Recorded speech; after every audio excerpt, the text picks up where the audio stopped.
Hello, everyone. How are you doing? Hopefully, you're doing well. Welcome back to the FPL Dopata channel. If you are watching here on YouTube, or if you're here live, or if you're listening at the FPL show on Spotify or Apple Podcasts, I am joined today with Damo. How you going, mate? Not bad, mate. Not bad at all. Another week closer to Premier League returning, and yeah, it's going to be another cracking episode to get into. Yeah, the international break is pretty much done and dusted now.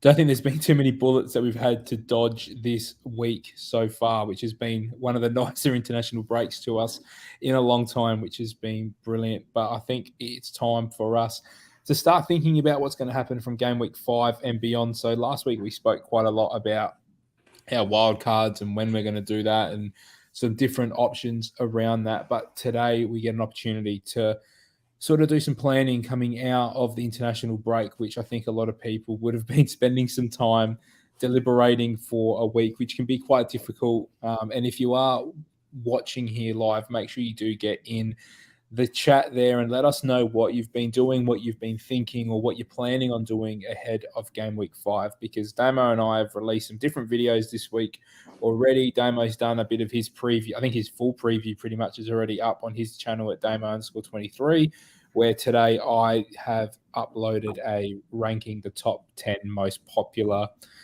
transfers in and did a bit of a tier list there. So if you're wanting a bit more insight into Damo's team and his thoughts, definitely go watch his video as well after the stream ends, or you finish listening to the podcast, or if you want to see who the highest transferred in players are and where I sit, or where they sit with me at the moment with regards to being transfer targets, go and suss them out over on my channel. So let's start off, Damo. Have you made any tinkering or done any changes from either your videos or your position from the last stream?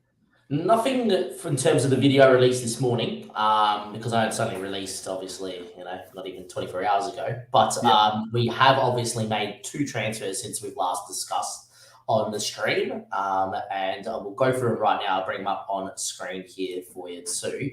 I think I do have last week's points up as well, just in case people need to have a look at that. I will just say, if you do want to see how we went a bit more of a deeper dive, do check out last week's episode, either on YouTube if you want to watch us, or on, obviously on Spotify. You can go back and listen to last week's. I now have got this week's team up, and you will notice straight away there is 2 moves. I did mention it, I think, in Game Week 3, Paul. I was thinking about going 2 4.5 mil strikers. Yeah.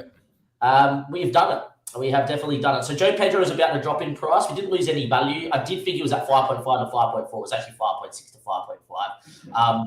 And with the amount of transfers going, didn't want to miss out. He double went down, which kind of forced my hand because I need funds for future moves. So it was worrying though, wasn't it? Because he shot up to that minus 98 very quickly. Almost by the Monday, like last Monday or Tuesday, he was high 90s already, and the trend was he was going to drop. And I think he had a few times where he was like 98, 99 and missed the drop early in the week as well. And he's sitting at 92 to drop back down to 5.4. So I think we've done the right thing by jumping the gun a little early. Obviously, very lucky to not have picked up an injury in the international break here as well. But what that meant is that I needed to find funds. I had 0.2 in the bank, and I wanted to go from Bulldog to Udoji, which means I needed to find funds. So it was Pedro down to Semenyo, which is a stopgap for a future transfer in Game Week 7 is Semenyo, and it gave me enough funds to get to Udoji, which is a very good spot to be in. It gives me the Sheffield fixture, allows me 3 good fixtures for defenders in my keeper, even though clean sheets are really not a thing at the moment. And, gives me that 0.8 in the bank, I think. Is it 0.8 or 0.2? I can't remember. 0.8. And that gives me the funds for what I want to do in Game Week 7, which is what we'll get into a little later in this stream.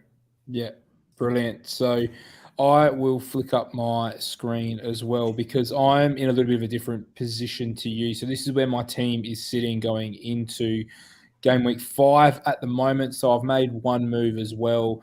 Odson Edward has come in for João Pedro for me. I've got 1 more transfer in the bank, but I've also got 2.5 mil in the bank. So we've got a little bit of flexibility that we can utilize ahead of this game week if I want to. There's 1 move that I'm very tempted to make, but I might not make it at the same time. I'm not sold Otherwise, I've got one more pivot move that I will bring up today. But we did speak about Odson Edouard, I think, towards the end of last pod. Yep. And I'm kind of settling on that game week 9 wild card. So looking at his fixtures ahead, he goes Villa, Fulham, Man United, and Forest. I expect Crystal Palace to pretty much score in every single one of those games. And with the amount of chances that Edouard's been getting, I think there's a very likelihood that he could at least return twice in those 4 games. And if I get that out of a 5.5 striker, then I'll take that all day long. And what I initially wanted from that 5.5 striker was an option there that if I needed them off the bench, they're going to be dependable. And João Pedro just didn't turn into being that. We thought the minutes might have been there. At least I know with Edouard, if I have to bench someone, I'm comfortable to bench him. And then if I get a player not play, at least I know there's going to be points on my bench. Whereas João Pedro, you just didn't know. It was, was he going to start? Was he going to play half an hour? Was he going to get an opportunity? Is he going to actually take the opportunity? I know Edouard hasn't been, the most lethal of strikers in the past, but, I think he's someone who's the opportunity's there and more than happy to have a look at him over 4 weeks. And then, if I can get a couple of returns out of it, then, it's a big differential. He's only owned by 2.6% of teams. I think there's a world where, especially against Fulham and Forest, both of them being at Selhurst Park, there could actually be some big returns there for Crystal Palace. And Eze started to look a lot sharper in front of goal as well. So that's where I'm sitting at the moment. I really like the punt there, Paul. I just bring Odson Edouard's stats up for people watching on the stream. And if you're on Spotify, definitely come check us out there on YouTube and get in so you can watch all the goodness of us going through our Fantasy Football Hub subscriptions. If you have a look at it, their expected points, 5.6, expected goals, 0.67, expected, XA is still only 0.13. But if you compare that to the rest of the people in the league and have a look at his average positioning and obviously the octagon here, there's a lot of shots in the box, a lot of shots in general. Shots on target are pretty good too. I just think everything points to this being a very good differential. So I really, really am jealous that you have him.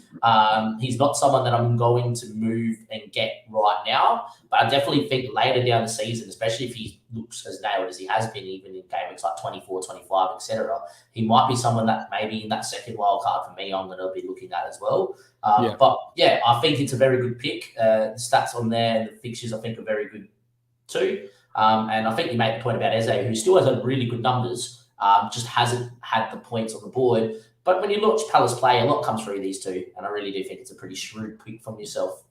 Yeah, so we'll see how that one goes. And I could have pivoted to Julian Alvarez, who's someone I do really rate, but what came back to my decision-making process there was, am I going to take a player of João Pedro out, who I'm concerned with regarding the minutes, for another player who, although has played 90 minutes every game, I'm going to have the same dilemma. So I've just thought, no, make the sensible choice this time. Take the player that's going to be nailed on, and we'll go from there. So that's where I'm at the moment. If I'm looking towards who I want to get rid of, there's 2 options, and I'll get into those a bit later. I'll let you sort of start off maybe what your transfer plans are longer term, and then I'll cycle back to my side and what that will look like where I'm at the moment. But the midfield's really the only area that I'm looking at making wholesale changes with. So I'll definitely let you get the graphics that you need up behind you.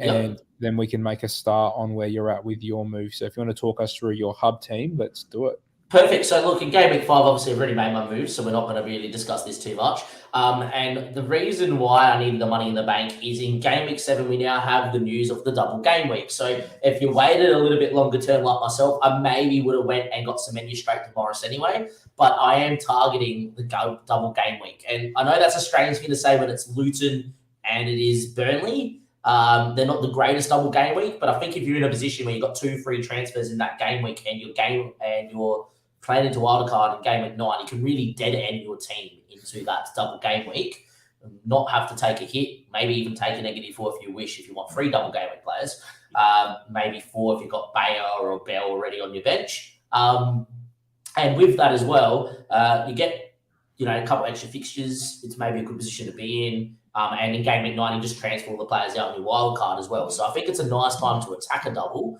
even though it's not the greatest teams. On game week 6, that obviously means I would roll. The team is as it would sit up. on screen right now with Botman coming in. All reports says that he's pretty fit.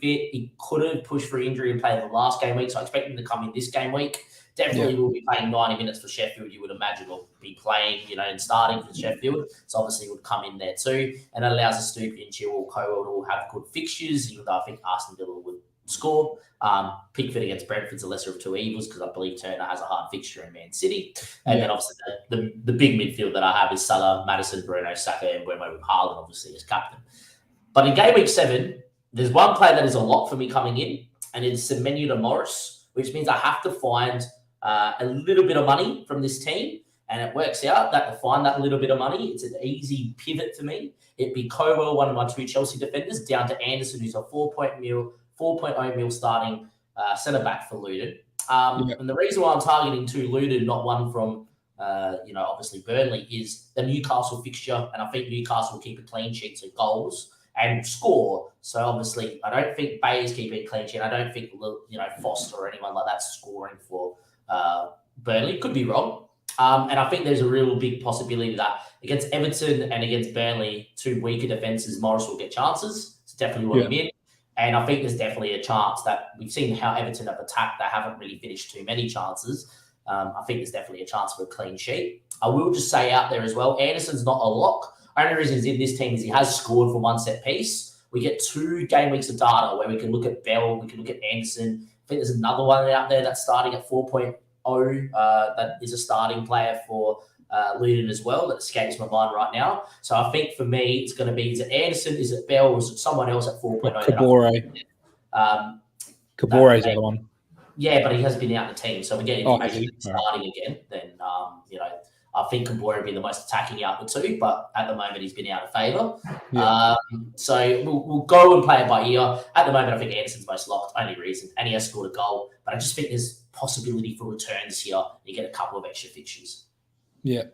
And look, I think from an attacking perspective, that's the way you'd want to probably attack the double game week. I think Burnley, you don't want to go near Burnley in this one because they go Newcastle and then they play Luton. And I just don't think no one from Burnley really has jumped off the screen that's really said, pick me either. I think we've seen a little bit with Morris as well, which has been ideal. And, getting Everton and then Burnley, in consecutive fixtures is definitely a play, that's not the worst, especially if you're going to wild card and then you've got cover on your bench anyway to get you through game week 8, then there's no need to worry about that benching dilemma. Yeah, and in game week 8, just touch on the team here quickly before I pose a question to yourself, Paul. But, in game week 8, I could roll with this team, or I have one transfer which I can use because I'm going to not be able to save it for next week because I wouldn't be wild carding. So, if you look at that team on screen right now, which would be Archer against Fulham, which I love as a punt, and Haaland and Salah and Maddison, Bruno, Saka and Mbeumo, Udogie, Chilwell, Stoopy and Pickford. With some really good fixtures in there. The only hard one's probably Stoopy against Liverpool. It's not bad, but if I want to Stoopy long term, wouldn't be selling him and losing that 5.3 mil value when I have to buy him back for that. So it looks like I would be rolling in game week 8, and then obviously in game week 9 there will be. Who's Botman got in 8? Yeah, he's got West Ham, but I think the attacking turn of a Stoopy against our weak defence. Yeah, I'd agree.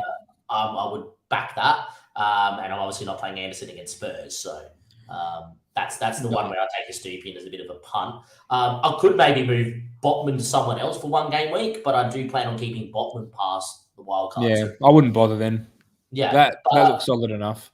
Yeah, correct. And just to get you to game week 9, your team's never going to be perfect. And especially when you're wild carding, you're dead ending into a wild card, you're never going to have that perfect team if it's not a 1 week dead end, as in you got a 1 week in between. If it's the exact week dead end, obviously you don't have to worry about it too much and you can dead end into a team, which for those that don't know what dead end means you just dead end your team with transfers to wild card them all out the week after. So that's my plan. I think it's a solid plan. But my question to you, Paul, as I stop my screen here, is are you planning on going after any of the double game week players?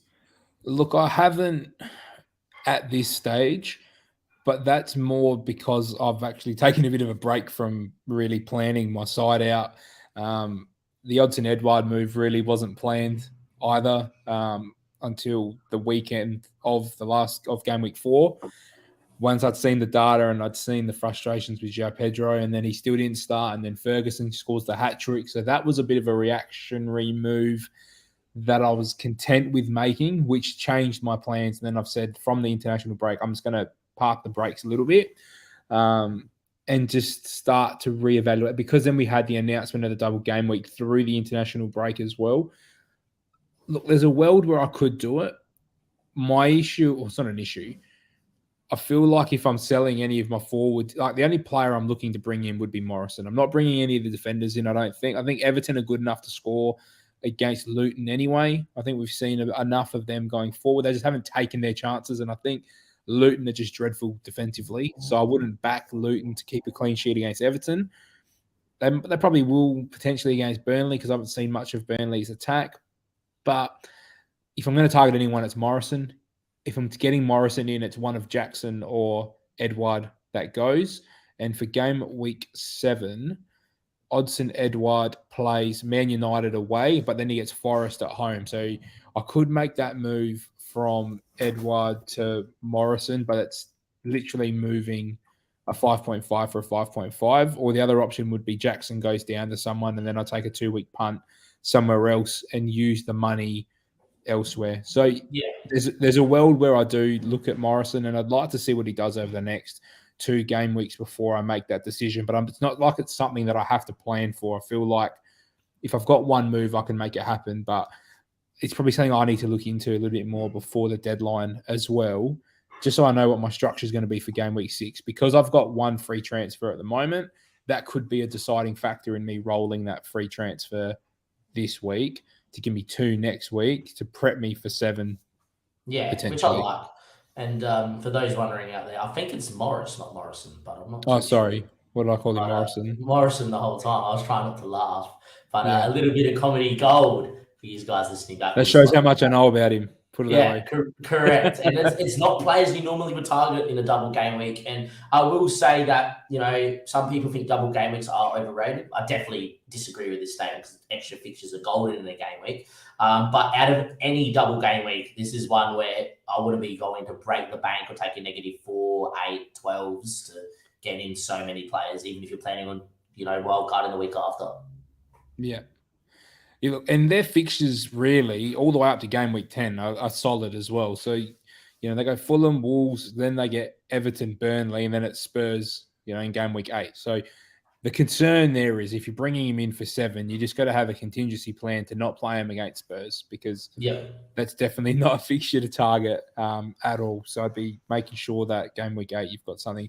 And if you are going to get him in, you're pretty much locking yourself in for a game week 9 wild card, I'd feel, because, although he's a 5.5 striker, I think, if you're going to not wild card, I'd rather go Odsonne Edouard and not have the extra fixture, or be prepared to be able to pivot off of him to Edouard, because I don't like anyone else in that 5.5 striker bracket anyway. Correct. I think long term, it does sound like Ferguson has a bit of an injury as well, so it'll be interesting to see what that does to Pedro too. I'm just sick of the games. Oh, don't worry. I'm not putting any more eggs in the Pedro basket at the moment until he's absolutely nailed. I do think there will be a point come later in the season where maybe Brighton with Europe though as well was my worry. That was a worry correct. at the moment, not knowing what's happening, especially with Europe, and then feeling like I needed to rely on him to play. Yeah, that's what I didn't like. So correct. That's the and concern. if I was you, I would have went to Edouard too, or me, I've got plans for the future, which don't involve Joe Pedro. I definitely think it is a good time to sell him. I definitely think down the track he will be an option that we will look at longer term, because I think any 5.5 starting striker that is on penalties is definitely very good. But I will just also say that, for a very similar, player, but even though he doesn't play for as good as a team, we've all seen that Archer is going to be nailed starting, got goal threat. And the rumor is he has penalties too. So, that might be another option if you really need someone that's on your bench if you're going 3-4-3 like Paul. My question to you, Paul, is, I know we're not thinking about is it time to wildcard now, but on your wildcard, you're thinking of changing up that structure from 3-4-3? 100%. Yeah. And that was a last minute change for me. I was always locked into Haaland and João Pedro to start with. And I was contemplating, so the week FPL started was the week I was traveling back from Europe. So I was trying to watch what I could when I could it was hard because I had no access to any streaming services because I was locked out with no VPN. So I was just going off of Twitter highlights really all preseason. But everything I'd seen of Nicholas Jackson and everything I'd heard was that he looked lethal in front of goal. The movement was good. And the risk that I had to take was, will it stay the same without Nkunku? Now, I'd say that from a eye test, what I saw is what I've got. I've seen the chances. I've seen the creativity. He had the finishing in preseason. He's lost the finishing at the moment. So I was never locked into 3-4-3 until probably 24 to 30 hours before the deadline. And then I went that way. And really, that's probably cost me a little bit. I'm about 20 odd points behind you, I think, at the moment. And about 900,000 rank. So, the gap isn't big, but it's big in terms of the rank. But I've also carried one less midfielder, but I've been lucky that some of the other picks that I've had have sort of saved me going the other way where I've picked up some points, but then I've had the benching of Udoji. So there's been those things. But if I was wildcarding right here, right now, I'd be in a 3-5-2, which is what I've shown on my channel as well with my wildcard team and what I'd be looking at with that side. I think I've got Archer as that third striker in case you do need the playing option. And then I'm not carrying a 4 million defender either. So it's pretty much a 15 where Archer's your cheapest player and your third bench option, which gives you great flexibility. And that's what I'm trying to work my team towards. And that's what I want to talk about now, because what this meant for my team going from 3-5-2, and I had Mubama as the striker in that, and that what I wasn't confident with was Mubama being an actual starter and playing regularly for West Ham. So I still would have had this 4.5 striker slot on the bench anyway that I would have had to have fixed up at some point, which I would have been a transfer to Archer anyway. That would have happened at some point because you would have lost the value on Mubama. But what it meant for me and my team was I'm carrying Anderson here as the 4.5, now 4.4 million option on my bench, who is deadwood, complete deadwood. He again, I didn't get to watch much of preseason because I was away on holiday and I didn't, as I said, I didn't have access. I heard he was making an impact off the bench. He was contributing. I was seeing that he was getting goals and assists in preseason. I assume that there would have been a bigger role for him this season, just off the back that he had some good preseason form. Now, that's not been the case. Understandable, that happens. My dilemma that I've got is one free transfer in the bank, 2.5 million up my sleeve. So 2.5 million gets me to 6.9 if I wanted to move Anderson up to give me the flexibility that I need with my team. The only other player that's up for sale potentially is Matoma, but I even don't like that because Matoma goes Man United away. Now, Man United's defense haven't been great. They've only kept one clean sheet, I believe, and that was game week 1 against Wolves, where Wolves absolutely peppered Man United. They've had injuries. They've got no centre-backs. They've got no Luke Shaw. Defensively, Matoma could get a run against this side. Even on the right-hand side, I know Wan-Bissaka's a solid option, but Matoma is a very good attacker. Then he gets Bournemouth, Villa, Liverpool, and then wildcard, where he might even stay in my team anyway past that. So initially I was sold on selling Matoma this week. That was the move that was going to happen, and it was going to go up to Maddison or Foden, one of the two. My issue is I really want Maddison. I can't make it happen because I don't have the funds available to move Anderson straight up to James Maddison. So that's the main concern. If we look at the 6.9, so let me bring up, I will condense the price down to 6.9. So bear with me if you are listening along because I've got to change the screen over. That's fine, mate.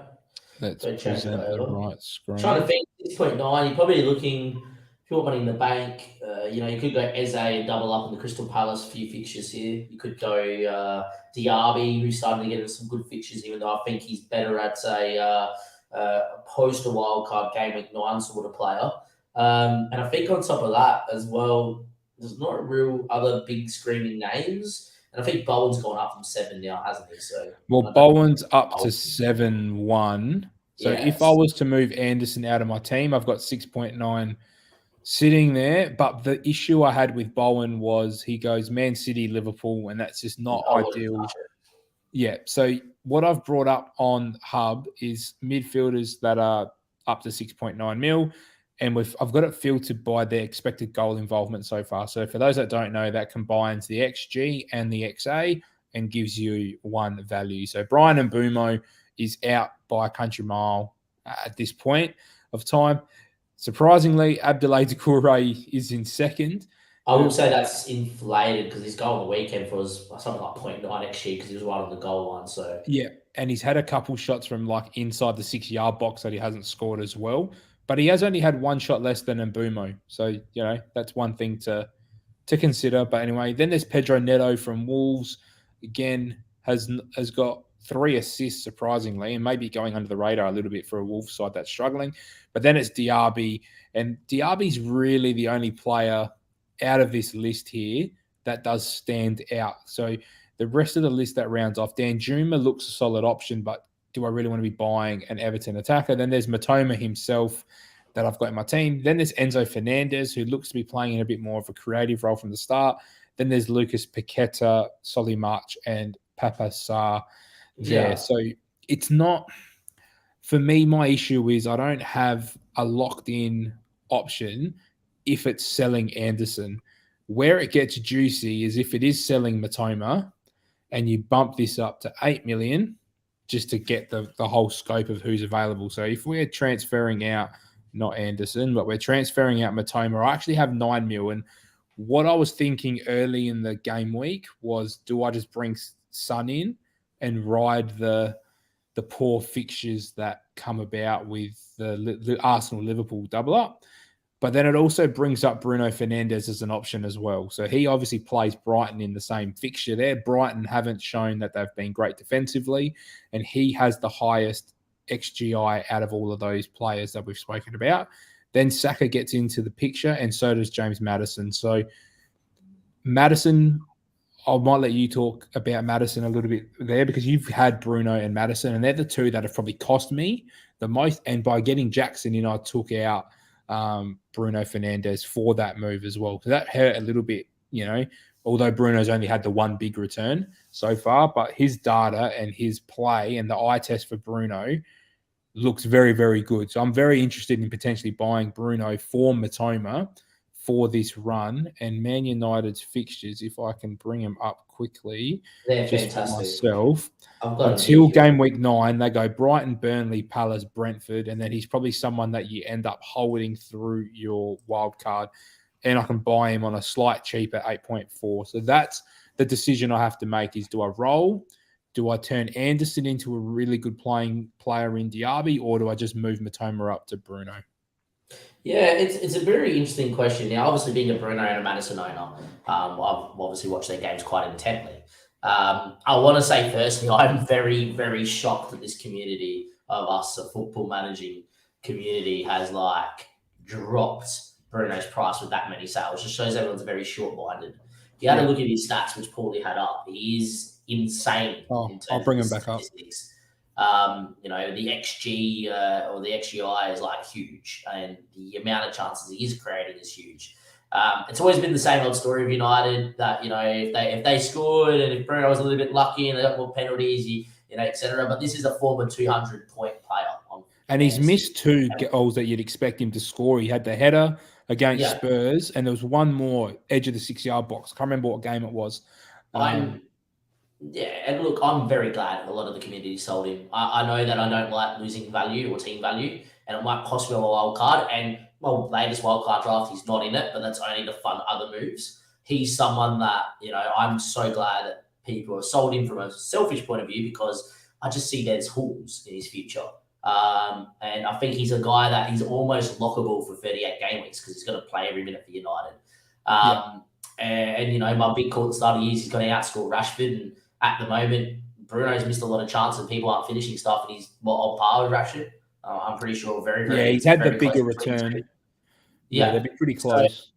So, I think when Bruno is on and he gets a return, he generally bonus points well as well. So I think he's someone that you definitely could move to. And even though you moved away from him, you could bring him back here and save 0.1 mil in doing that. So it's not the worst thing.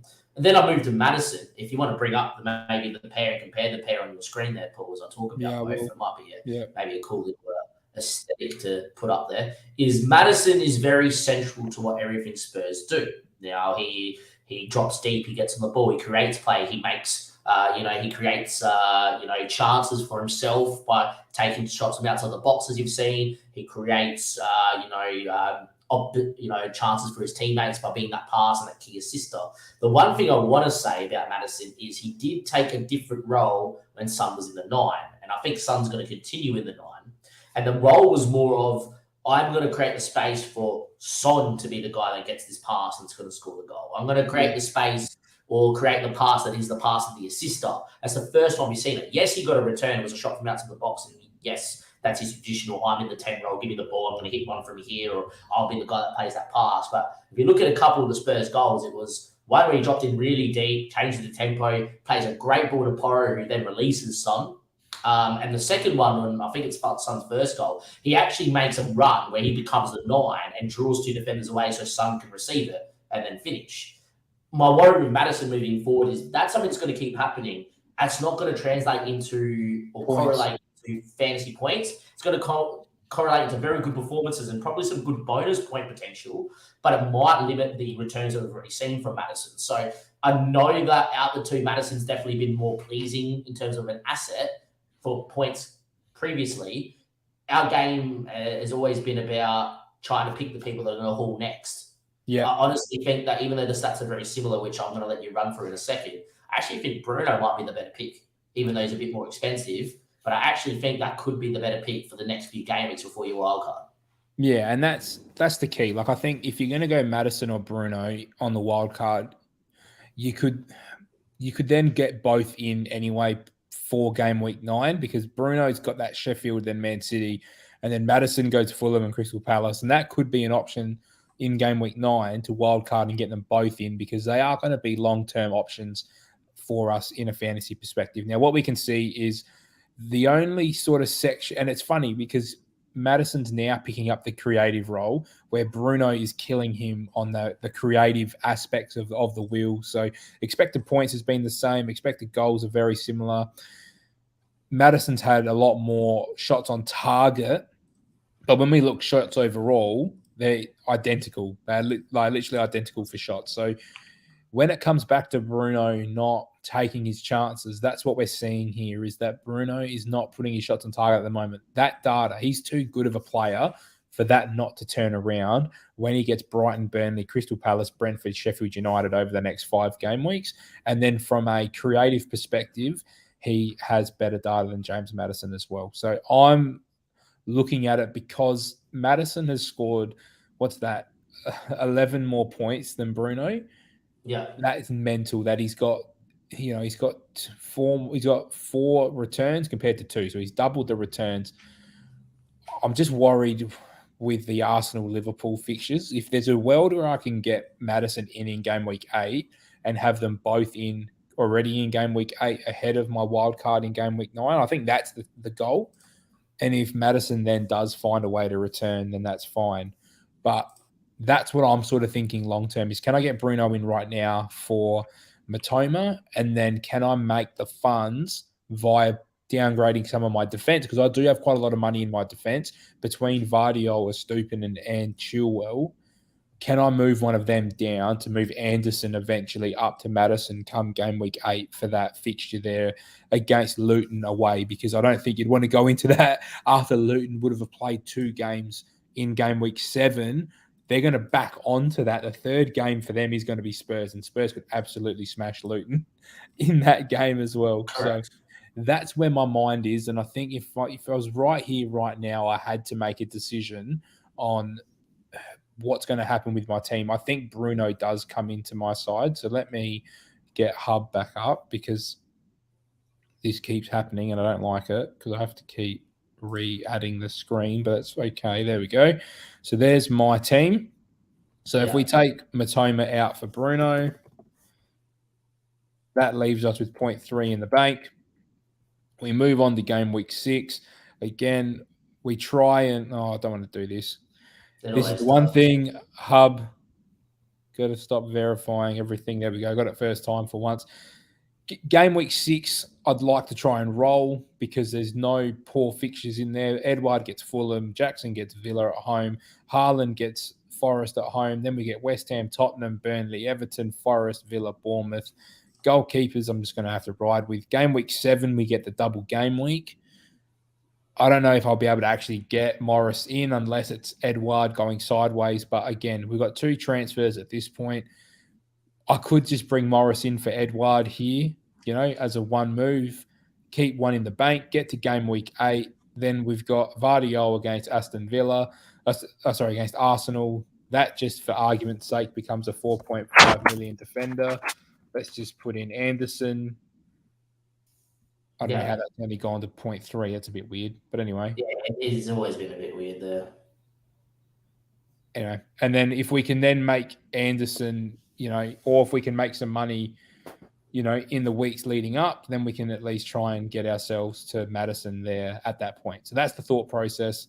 I don't know what's going on with my hub. They did this to me in my draft video I tried to do this morning where it kept saying that the money was not there even though it was there. And then, So what do you think of that? How did I lose 0.3 unless I'm it's weird. It doesn't factor in if you already own them and stuff. It's once you start changing your team around, it then goes and says that your values are like whatever. And then I moved Pinnock to Henry twice, and I went from -0.1 to -0.3, and I was like, huh?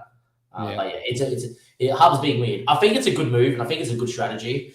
And I do think Bruno's not bad. I think the question then becomes, on game week 9 wildcard, is it Bruno out? Is it Bruno in? The way I'm thinking about doing my wild card, I did my video this morning with Saka, and I've already changed my mind that I might go without Saka on the wild card and go with just Bruno, which I know people are watching this going, hang on a second, Bruno hasn't had returns and Saka's had returns. If you watch Saka's eye test hasn't been good. No, and I think until the wild card, I'm obviously not going to take either of them out because why would I with my stack 5? But if I want the likes of Diaby and I want the likes of Watkins, and I still want to hold Maddison, still want to hold Salah, I'm going to have to sacrifice, Bruno or Saka down to Diaby. And I honestly think as I sit here, even though I know I left Saka in my video today, I definitely am more leaning towards the camp of Bruno. But I will let the two fight him out. And if Saka looks really good over the next few game weeks, then that's something that I'll look at. We'll obviously look more longer term what we can do in wild cards. But I honestly think if you look at Bruno's fixtures from now, post wild cards like game week 13, 14, they're incredibly good. Yeah, it's so strong. All the way up to 17, really. Yeah, and I think you can get Saka in at like 14 or 15 against other Wolves, then Luton, and then someone else, and it works out very, very well as well. So, at the moment, I've got a game week 9 wildcard team that is, nearly settled. And because if I go from Saka down to Bruno, keep Bruno and then move Saka down to Diaby, instead of my video this morning was saying I was 0.2 mil out, and now it tells me I'm 0.6 mil in, or 0.4 mil in, which makes sense. But yeah, a hub is being a bit weird if you take players in and out as you're playing around. Yeah. Look, I guess the main concern there is Matoma is probably someone who I'd like to get in at some point again, probably post wildcard as well. The issue I've got there is what is Ansu Fati going to do to this team? Is he going to be healthy as well? There's a lot of factors there with Brighton, and I'm trying to sell my Brighton assets at the moment. And I know it's not ideal when they got Bournemouth at home next week, but I just think the pull of Bruno, and it's a 40%, like from a differential perspective, it's crazy. But Matoma's a 40% owned player, and I think Bruno's in the 20s. Like that's from a differential perspective, I'm actually better off having Bruno in my team. Although it feels like everyone in the FPL community has Bruno, where a lot of the general players have Matoma because of what he did last year. And it might be that there might be more engaged managers that might be moving towards Bruno because we're going to target the fixtures. And I think that's where I really want to be. I want to be targeting the fixture runs. Brighton's fixture run right here, right now isn't fantastic. I've got the opportunity to move to someone who is a good player with good underlying data, with a good fixture run. That move makes it feel like it's the sensible option over holding Matoma because I want him in a month's time, where he could get an injury and then I don't have him for that run anyway. So that's where my mind is at the moment. And do I use the transfer now, yes or no? That's where I'm sort of thinking I do make the move now, because next week it puts me in a position where I can roll next week into 7 with 2 going into that. So, And I like that thinking because I know we like looking long term, but when you are playing a wild card, your long term should be just to the wild card because in the wild card you can change exactly what you need. And if you need to make 12 transfers to get that one player in, if that's Matoma for you, Paul, and so be it. And look, here's someone on my wild card that I think is going to be nailed, even though he goes Man City. He then goes to likes of like Fulham, Everton, Sheffield, Nottingham Forest, and then Chelsea haven't been great, Brentford haven't been great, and then Burnley, and that gets you the way to like game week 15. and then you got Bruno with a similar run as well. Yeah, and then when Bruno gets like game week 17 with like Liverpool, Saka all of a sudden goes Brighton, Liverpool, West Ham, which is very similar to what Bruno does. But if you wanted to pivot, I know then there'll be other options. And I know it's weird to say that I'm then looking with no Arsenal asset moving forward, considering how good they are. It's just things haven't looked as good as they should be, and the starter's not been as good as United's starter and stuff. Don't get me wrong. We don't know how Europe's going to affect Arsenal either. That's a whole other ball game that we need to consider too. Correct. I definitely think there's a room for Gabriel Jesus, and I definitely think if you have Watkins to start your wild card, Jesus could be an option. I just think last year we held Odegaard, we held Saka, we held Jesus, we held Martinelli, we held them all like throughout thick and thin because I didn't have Europe. I think this year, from what we've seen, it's not been as clicky. It's not been as everything's happening straight away. It's not every game. Correct. It's not been as fluid. That's the word. And I think with Europe in that, it might be the case that this year, instead, the adaptation, especially with so many midfielders, is there's going to be right times to own Saka and Martinelli and Odegaard, and it's going to be wrong times to hold them, where last year we could hold them through thick and thin. So maybe this post wildcard might be the time where we actually go and say to Bruno and people that have good data like Madison or even Son, if he's playing in the 9, who I think should be, quite nailed in the 9, is maybe options that we look at. That we didn't have last year, and that's the key as well. I think last year we didn't have the midfield options that we've got this year.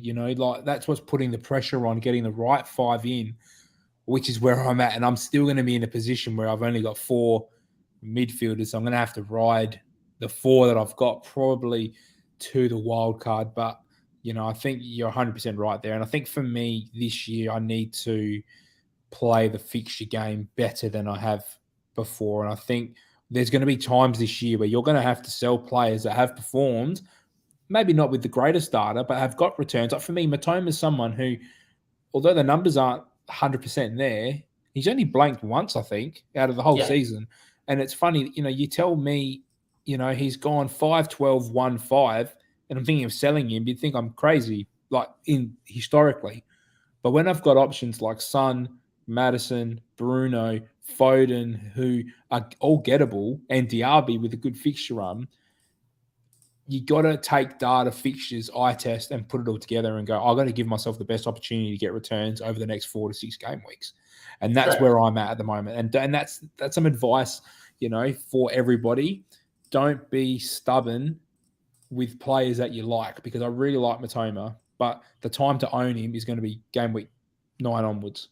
Correct. And if there's a better option out there that's going to get you points in the short to mid-term, then that's probably the option, especially before a wild card. I do think if you're wild carding now and you have to hold that wild card at game week, 27, 28, 29, then I don't mind you going, I'm going to keep Matoma on the wild card because I've got to hold him for so long. Yeah. But then there's also a case to say maybe it's worth moving to Eze, and then maybe it's worth moving Diaby. to someone else to Diaby, and then moving back to Matoma. But yeah, look, I think you cannot go wrong before a wild card and taking a few, not even gambles, or taking a few sort of punts, even though I don't think Bruno's a punt on data. Yeah, but it's shaving the rank in half for that spot. Yeah, and that's the thing for me. Like, I'm not even in a position where I'm rank chasing. Like, I'm just over a mil, which is fine. I'm happy to be within the top 10% of players coming through 4 game weeks, which is fine. And that's the relative thing. And it's so tight, exactly. But that's how many total points are you on? I'm on. Let me bring up our classic league. I'm on 253. So I'm 30 points behind. I'm 30 to 29 points behind you, and I'm a million rank off you. Like, that is nuts. Yeah, correct. And you might be thinking 29 points is massive, but if you factor in game week 28 Paul, gets a bench boost right, or gets the Triple captain. Gameweek transfer right, or triple captain like I did with Rashford. Or I get the Udoji bench point I missed out on. 12 points. I've halved that gap. And you get the Archer 12. There's the gap. Yeah, correct. Really. And these are all the little nuances where at the start of the season in Game Week 4, the rank doesn't really matter too much. No. The only thing I'll say the difference between the rank between me and Paul is, look, I think Paul's realistically a big shot at winning FPL is probably, there's been a balloon that's been popped slowly, and it's slowly losing. Starting with Nicholas Jackson is the thing that kills that for anyone that started with Nicholas Jackson. Correct. Doesn't mean your season's over though, because he's actually had the data. He could start returning, and then the roles get flipped. And this is where you just need to ask yourself, what is a successful year of fantasy football for yourself? And if anyone ever sits here and goes, my only successful year is winning FPL, well, then I'm sorry. The chances of that are 1 in 12 million, and maybe better off in the lottery. Correct. Maybe a bit less. I know there's 1 in 12 million players and stuff like that, but the realistically speaking, maybe it's about 6 mil, 4 mil engaged managers, right, or something like that. It's very hard to do. You only select group of people do it. But if you're setting yourself goals like top 50k, top 100k, I know I've set myself the goal because I blew top 50k last year because I removed Haaland for 2 game weeks, and it really put me back. That to the point where I was at 5 or 6 mil, and I still finished top 300k and top 40k in the double chance league or whatever it is, second chance. It just shows that if you have those realistic goals to work towards, the rank here in Game Week 4 doesn't really matter. Your goal would be to finish in the top 100k, top 200k, I would imagine. And if you're only 29 points off me and the rank difference is 1 million and I'm in the top 50k, the difference between you is, in your goal, the top 100, 200k is probably going to be half that. So anyone that's worrying about rank or, on rank chasing, or that's why I'm picking Bruno over Matoma, I don't think that's the right play. If you're picking them over data and it works out that there is potential rank gain because of that, then that's great. If I cared about my rank, would I have started Archer against Everton last week? Yeah, definitely not. But because of the risk. Because of the risk involved. I've played enough Football Manager to know Archer's a really good striker of Football Manager, right? And I've seen Archer play and have snippets from him in the Championship. And, I do watch a lot of fan pages, a lot of Villa fans preseason asking Villa to keep Archer around and play. So I knew what was coming, and I knew that Archer with the 10 was always going to start. So for me, there was potential rank gain. So I used it and I get lucky, right? Yeah. But, we never talk about the moments where if I picked Archer, then he gets 1 point and a yellow card. And he pays 55 minutes, so he gets a 0, where we, where we're talking about that at all. Yeah. No, we only talk about the really big ones where, I sold Haaland. So, last week, we got 2 hat-tricks last year. We talk about that. And we talk about Archer. So I don't think rank matters. The only thing I would say about my rank compared to your rank right now is that maybe my potential winning fantasy Premier League is higher because I've started well and better. And I think there's an algorithm out there. Well, the main move that's happened between us was the Madison versus Jackson. And it's that's the swing. Yeah, that's the swing. And it's one swing, and that's the advice I'd give. If someone was that frustrated that they were like Vardiol, like for me, Vardiol getting benched was frustrating because I speak so much about having secure minutes, and that was my Gabriel. But if I'd kept Gabriel, I would have got to 12 from Udoji. Like that's fine, like real fine lines. Like how do you plan and prep that? Like when would I have been accepting of taking a price fall to get a player who might come up like, you're never thinking, and then the week after Vardiol gets benched, like what are the chances? But then I do end up getting João Pedro 1 pointer or something. Like that's the frustrations of FPL. But correct. We got to ride it. Correct. And the only last thing I want to put on that is I'm going high risk, high reward right now with 2 4.5 mil strikers. The template is Sterling. The template is Jackson. The template is, maybe moving to Isaac or having Watkins still. Even Gabriel Jesus at 2% ownership, and I think he's going to start this week and moving forward is massive. Yeah, he could be huge. These teams that have those options where I don't are going to slowly come to the forefront in the next few weeks. And, I might be top 46K right now. I could be 300K by the time the wildcard comes. No one's ever going to have that perfect season. And if you look at people that do their big Let's Talk FPL video and FPL Focus when they win Fantasy Premier League, you realise a lot of things went right for him throughout a year. So, is Archer a stroke of genius and having match from the start, something special? Maybe. But more realistically, Paul, I've just started well enough to still finish top 50K and I'm happy. Yeah. And that's probably a good spot, for us to kind of finish on for this part of the game week anyway, because what we typically see around the international break is panic. And it's not time to panic at all because everyone is so congested and there's so much to happen. And look, I'm just looking at Nicholas Jackson. He's 20% owned, 19.2. He was probably around the 25-ish% owned at some point over the last few weeks because he's looking like he's going to get a little price drop here at some point. He's the type of player where in the past, if you told me that I had Vardiol, Gabriel, and Nicholas Jackson, I'm probably taking a -4 to get rid of them all. You know what I mean? And that's the difference where we're looking at making sensible decisions without a data informed. Now, 2 of the 3 things tick out for me with Jackson. Fixtures, data, tick, tick. Eye test is probably a 50-50. The eye test for him to be in the right position, tick. The eye test of him finishing in the league has been a big cross at the moment. If he puts in the chance against Liverpool that gets fizzed across the box, and he puts in that one against Nottingham Forest from 2 meters out that he's lunged at because exactly, and then you're picking up all these extra points, and you're going, all right, well, there's no problem. But the fact that he's got no confidence and he's lunging at a ball that he should just take one step and volley it as hard as he can from 4 yards out is a big difference maker. Correct. And as someone that doesn't own these players that you mentioned, like Guardiola, Jackson, Sterling, whatever. Well, the Sheffield United clean sheet as well that I lost because Walker had to backheel the ball back into play. Correct. These are all the little things that you can weigh up throughout a season. As someone that doesn't own these players, in a perfect world I would, but I've chosen Salah over these guys, right? And I've chosen a 5-man midfield of Maddison, Bruno, and Saka. So I don't have this luxury. I get worried every time a game week rolls around and I go, shit, I have to watch Chelsea now. And or is Man City going to keep a clean sheet? Correct. And I sit there and go, well, here we go. I've just been lucky that this season I haven't been punished by that when previous seasons I have been. And that's not being ill-informed. It's just I just think the points from a Salah and an Mbeumo is bigger than having the points of a Sterling and a Jackson, for instance. Yeah. And I've been lucky on that side of the coin. But there will be game weeks, and I think from now through to game week 9, where that will flip back the other way, as it always does. There's always this swing and roller coaster of fantasy Premier League where in a week out, we'll end up very, very, all very close to each other in the end of the day, whoever which way you fall on that coin. It's the dual edge of the sword. And I think if you own those sort of players, I wouldn't be panicking.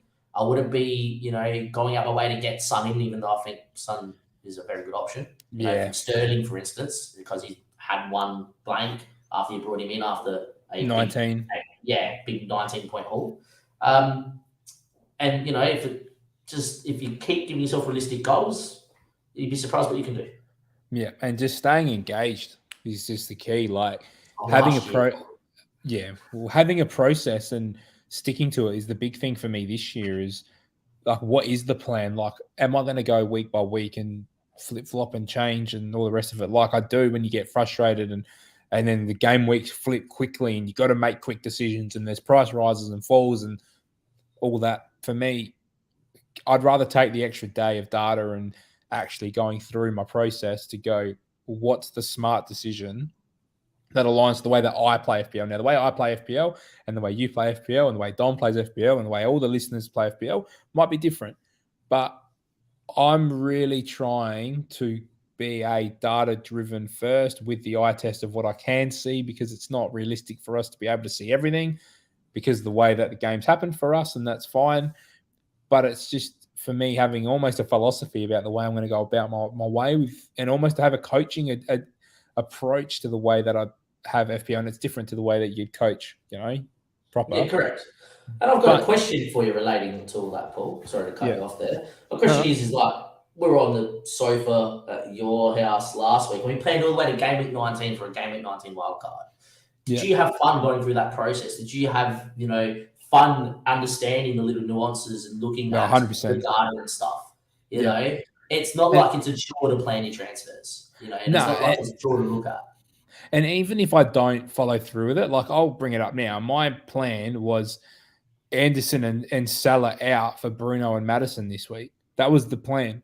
If I was to follow that, it doesn't say Odson Edouard in there at all, but I have made a bit of a reactionary move, but that's because of the situational change. So I'm still going to use that as a structure to what I want, because that's still relevant to the fixtures. Like, that's what that plan is. In an ideal world, if I don't have to change anything, that's maximizing my team. So, if I'm looking at this, for the next move was Bayer out, Trippier in. There's no way that move happens now, with given the double fixture for Bayer, where they verse each other.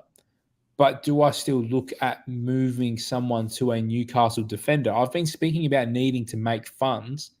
Is that a perfect week for Vardiol to go to Botman, so I can make some funds to move someone somewhere else? So that's just where I like having the plan long term. Obviously, it changes post Game Week 9 because the team's going to be very, very different if we go Game Week 9 wildcard, which I think I will anyway. But that's the fun of it. So have a plan, but then know when to pivot. Is probably like the Pedro thing I had to move on. I just felt like I was carrying him, Bayer, Anderson. I was carrying 3 bench players that I had no confidence in being able to play. And that was the concern for me. I needed flexibility. I was relying on an 11. Odson Edouard gives me at least an opportunity this week to bench a Stupinan if I need to, which I think I will. It's really hard because Vardiol has West Ham, Udogie has Sheffield at home, and then Chilwell has Bournemouth away. I needed some flexibility, so I've made a move there that gives me 1 extra playing player. So that's where you can deviate away from the plan if things do go, away. And that's the beautiful thing, we sit here and we plan what we want to do in an ideal world. And I think if you have that plan, it gives you clarity of, okay, if everything goes right this game, this is what I'm doing. And it takes some of the guesswork or some of the emotion out of it. There's nothing worse than sitting there on a Sunday night, and I've been there plenty of times, and I've gone, well, he was horrid. I am getting home, or Sunday morning for us, Paul, at 1 a.m. How many times I left your house? I'm like, I'm going to call you in 20 minutes on Discord because I'm going to revamp this team, and I'm going to take this guy and this guy out after that performance. Yeah. Nothing worse. It gives you the clarity and the ability to sit there, look at your plan, and go, what needs to change in this plan to make this game week successful in the future ones. For us, both of us was Pedro. So out he comes. For you, when we made our original plan for yourself, was not a game week 19 wildcard, maybe a game week 9 one, right? Yeah. And then all of a sudden the plan now looks more short term, which is what you've done. I think it's a good move. And I encourage anyone listening that, if maybe you're a little bit more on the fence, or maybe you're not happy with how your rank's going or previous seasons, it might be worth spending half an hour going through, looking at a little bit of data, or really planning out how your team's going to look moving forward. And if that's something that you can't bounce ideas off, well, I'm very lucky. I got you, I got Dom, I got other people I speak about fantasy with. Yeah. If that's someone that's out there that doesn't have that channel, we do have our Discord, which we have a lot of people that bounce around in the FPL chat. And you have these streams to come in if you're listening on Spotify that you can speak about this stuff as well. And we can always help you out and have that chat, because it really does help, keep your game plan and planning for future game plan weeks in check. Yeah, and it's just an opportunity to see things through a different lens, I think, as well. And that's probably the best way to wrap things up tonight as well, is, get involved with the Discord, because sometimes we miss things, sometimes we don't see things, sometimes someone sees something from a different perspective or a different bias, because sometimes it's really easy to fall in the trap of, I'm going to back someone from my team. You look at Liverpool at the moment and you look at Luis Diaz, that's someone who I've had to really look hard at before I actually suggest, is Luis Diaz a viable option, or is it that's what I'm seeing from my team? Yeah. So I've, and it's taken me a while to get to that point that I've actually accepted that he is a good option, if you don't have Salah. So, getting amongst the Discord, the links should be in the description. It's all over everywhere. It's in the socials. Yeah. Make sure you get in there. Make sure you're commenting on these videos as well. If you do have specific questions related to what we're talking about, get in the comments. Make sure you subscribe. There's going to be plenty of content here on the FPL Dopata channel, predominantly the longer format. If you want to speak about my team or Damo's team independently as well, go over to our channels, which are on the screen. The whole podcast, they're on the screen. They're our names here. make sure you jump over and leave some comments there regarding what your thoughts are or what you're doing with your sides, because we do value that connection, and that does really help us in growing the channel as well. So, Damo, once again, as always, thank you very much for your input tonight. Thank you very much there, Paul, and thank you to everybody listening and people that are in the chat, etc., as well. And definitely echo what Paul said. Get in the Discord, get on the channels, ask as many questions as you want. We always, especially being a smaller community, I can nearly guarantee we're always going to respond. Yeah, done. So, look, that's another preview wrapped up. There will probably be another video from me over on my channel previewing my side, and I've got some thinking to do with regards to that second transfer this week. And we'll go from there. So once again, thank you for listening along or watching, depending how you are accessing this. Make sure if you're not watching over on YouTube, you do come over FPL Dopata on YouTube to jump in the streams. We're hoping to lock in Tuesdays, I think, long term as our night of recording so we can get some consistency there. And then with a Wednesday night release of the podcast. So it does take a little bit of time to move across. But that's it for our Game Week 5 preview. Hopefully you have a great weekend, and we'll see you for Game Week 6.